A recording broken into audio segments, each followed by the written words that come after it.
So I was scrolling on Reddit one day and I just saw this random thread and it said creepy, scary stories told well. And I thought that'd be a good idea to read some of those at 1 a.m. So that's what we're doing right now. So let's see what we got here. This is by No Principle 7508. Okay, it says, back when I was single and on apps, I matched with this guy and he's super cute.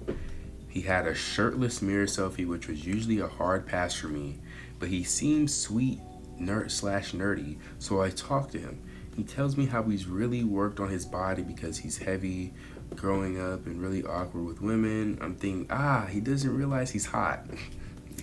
Hey, there's a flex for That's the flex for real. There's a flex. Anyway, I'm homesick that week and bored, so we message a lot and even FaceTime. And he's quirky but interesting and kind of funny. He seems to be pretty smart. He's working for a biotech firm and applying to a PhD programs. He tells me about how he has a daughter back at home in Illinois, that she was the result of a one-night stand with a friend. That friend didn't tell him he had a daughter. What?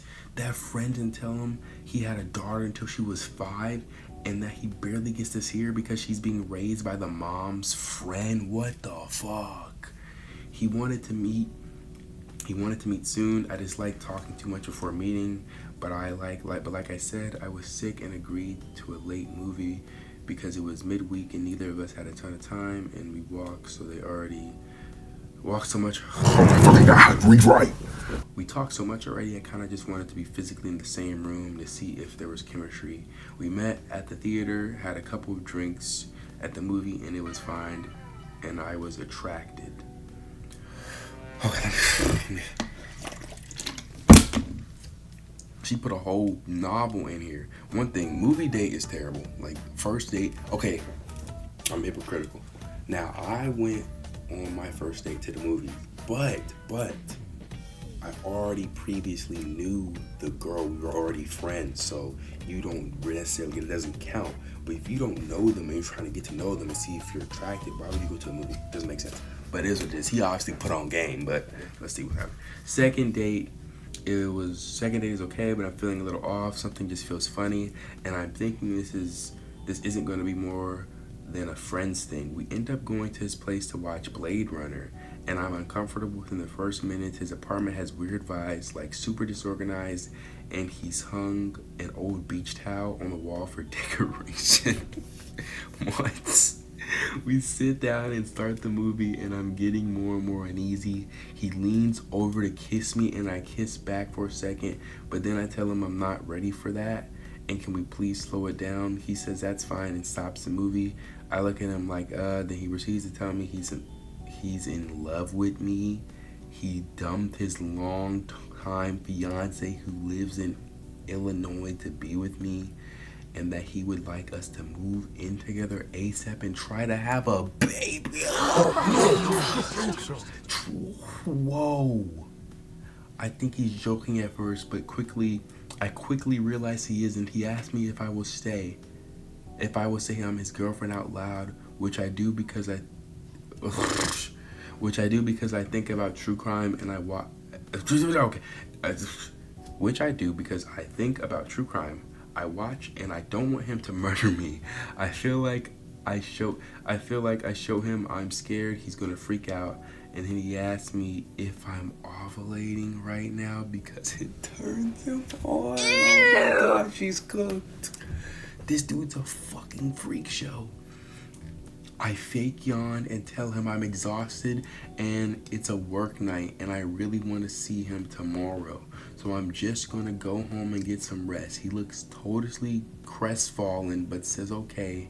But before you go, you do me a favor. At that point, I think I'm about to be murdered. I say, what is it? He asks, will you stand in front of a mirror with me so that I can see how beautiful we look together? Absolutely terrified at this point, I walk towards his room stupidly, but I'm just trying to, I'm illiterate, him, because my gut feeling was that he was likely not a murderer, just insane. You have a gut feeling if he's a murderer? How do you know? What are you talking about? Run! As soon as he takes the lead to get to that fucking room, I'm unlocking that fucking door and I'm beelining. We walk into his room and it's a disaster. Piles and piles of clothes everywhere. We stand in front of the mirror briefly, and then I say I really, really have to go. Grab my bag and refuse his offer to walk me to my car. Then I straight up run to my car, got home and checked my phone, and there's several video texts of him touching himself. Oh my fucking god. Oh, this could have been so bad. There's several video texts of him touching himself, which were absolutely horrifying.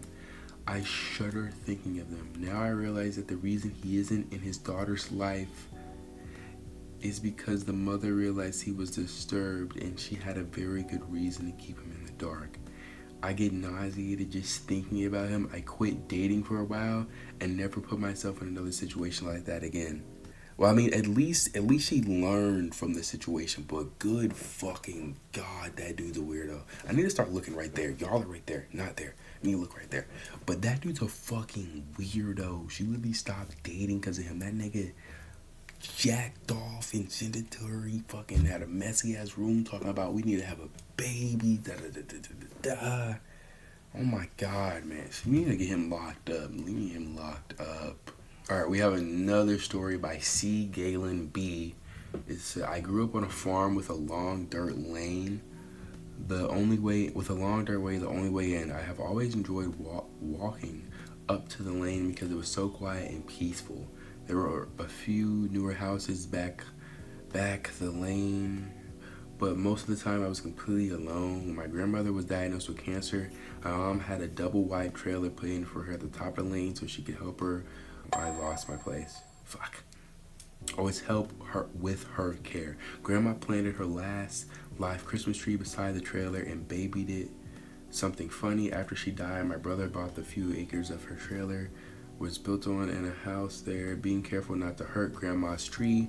I was out walking one morning and passed a strange lady walking a dog and said good morning. The lady stopped, looked at me for a second and said, "Your grandma is here?" No. That's where we draw the fucking line. One thing, farm is not for me. Like, I mean, in the morning, like, it's cool, but, like, as soon as it hits dark, I'm inside for the rest of the day.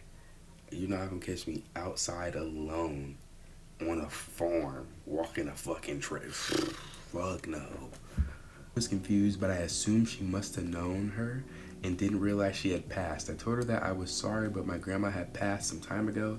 She stared at the pine tree and said, "No, I mean that she is here." Confused, I was looking around trying to figure out what she meant and blurted out, "Here? In the lane?" She said, "Yes, in the lane by the tree. She stays here to make sure your mom is okay." I started sniffling, trying hard not to cry when she came over and patted me on the arm and said, "Don't worry, hun, she's fine, she's happy. She just want to make sure your mom is okay because she's all alone now." Okay, not gonna lie, that's kinda sweet. Oh my God, that's kinda sweet. Once I composed myself, I told her that mom wasn't alone, dad was still alive, my brother was right here, and I only live a couple miles away and came over all the time. She said, but her parents and her brother are all gone, and she's still really sad about it. Grandma just wants to make sure she knows that she's not alone. Will you tell her? I said I would, and she patted me on the arm again and walked away. I don't know how she knew my uncle had died the year before because he lived a couple hours away. When I got back, my mom could see I had been crying, so I asked her about the lady, and she said she wasn't one of the neighbors. I told her what the lady said, and we both cried about it because that's exactly the kind of thing my grandmother would do. She thought the sun rose and set on my mom. None of us ever saw the lady again. Not gonna lie, that's not even like scary. That's just like, that was wholesome as fuck. That was really wholesome. That was actually so sweet. Alright, we have another story by Flowers Sand Pieces. In the town I grew up in, there was a really old 2-story abandoned house. All the kids called it the Devil Worshiper. We don't fuck with nothing Devil Worshiper. As soon as I would have heard about that, I would have made sure I would have stayed as far away possible. Devil Worshiper? Oh, you lost me. You lost me. No. A huge tree had grown right in front of the door, so you had to climb through the windows. I can't remember why the back door was unusable. One time when I was about 10, my older brother dared me to go in it with him. I walked up to the house, but I had the most frightening feeling, so I refused to go in. I'm like, that's God trying to save you. Later, my brother told me about the time he and his buddy went inside, and he swears this happened even 30 years later. My brother and his buddy went inside the house. There was graffiti, empty alcohol bottles, and a burnt cat.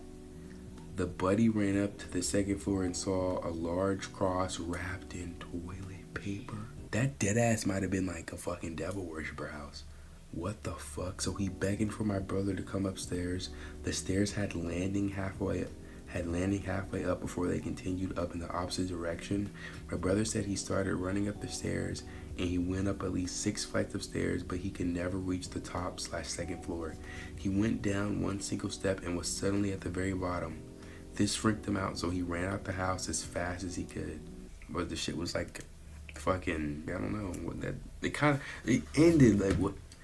That was it. I mean, it probably was a devil worshiper house, and the stairs were fucking crazy. But we need more. They gotta elaborate more. That was so too short. All right, we have another one by Vespine Wings.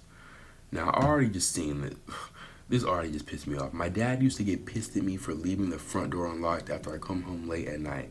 Of course. Why wouldn't he be pissed at you for doing some stupid shit? Why would you come home and leave the door open? Oh, that's loud. I'm so sorry. Why would you come home and do that? At night, late at night? Are you stupid? I got yelled at enough that I started to make extra sure to lock it. Oh, thank God. So I didn't have to deal with him. One night, I turned around and made sure to lock the door. It was 2 a.m., which was late as I was really allowed to be out at 16. As late I was, oh my God, which was as late I was really allowed to be out at 16, and I wanted to sleep in. That didn't happen. I woke up to my dad yelling at me about the damn door, and I tried to explain to him that I really did lock it. He wasn't having any of it. He told me that if I did it again, I have to be home by 9 p.m. when he went to bed. Now that's reasonable, because you ain't gonna be coming in my house late and not locking that fucking door. Every night that I came home from that point forward, I took a video of me locking the door. Went weeks without an incident, so I stopped recording, and it happened again. I got ambushed coming home from school the next day. He met me in the entry hall. He lost his damn mind. My sister appeared at the banister upstairs to watch the fireworks, and my mom came from the kitchen to try to cool the tensions. I pointed at the door and said, look, I even unconsciously locked the door behind me because I do it without even having to think about it. I locked you outside a few days ago doing the same thing. Before my dad could say another word, the lock on the door flipped on its own. It unlocked itself. It was loud, and we all heard it. My mom and I were actually looking at the lock when it happened. We all just stood there in silence, staring at one another. I looked around. Do I really have to say anything else? Okay. Now, I know... I forgot the other stories we read. Like, not fully forgot, but... I swear they didn't feel like this much like a fucking fiction story. Like they felt like they had some sort of realism to it. This is just a straight novel by like J.K. Rowling right here. Huh? That's a bad author she doesn't do horror. I'm tripping. My dad walked to the front door and played the lock for a minute before angrily getting on the phone with the locksmith. He figured it had been an electronic lock that came with the house, and we just didn't know about it. A locksmith came and confirmed that it was an average lock with no electronic components. He never yelled at me about it again. We all believed in ghosts following that experience. My mom already believed all her life. I was on the fence with my sister, and my dad didn't believe at all. That experience changed us. That was a great novel. That was a phenomenon. They should write professionally. Same with that last did. All right, y'all. I think that is going to be it for our 1 a.m. reading. Cause not gonna lie, it wasn't really scary. Like I was trying to set a little scary mood, but it was kind of chill. Like we had that one wholesome ghost story. I think that was my favorite. Tell me guys, what was your favorite one down in the comments below. See you guys in the next one. Peace. Can you put on aux so we can have some tunes since I've streamed on my cellular device, please? Your cellular device? Yes, my cellular device. Flexin' nigga, he from Tennessee. I had a thought she be with this shit. She told me.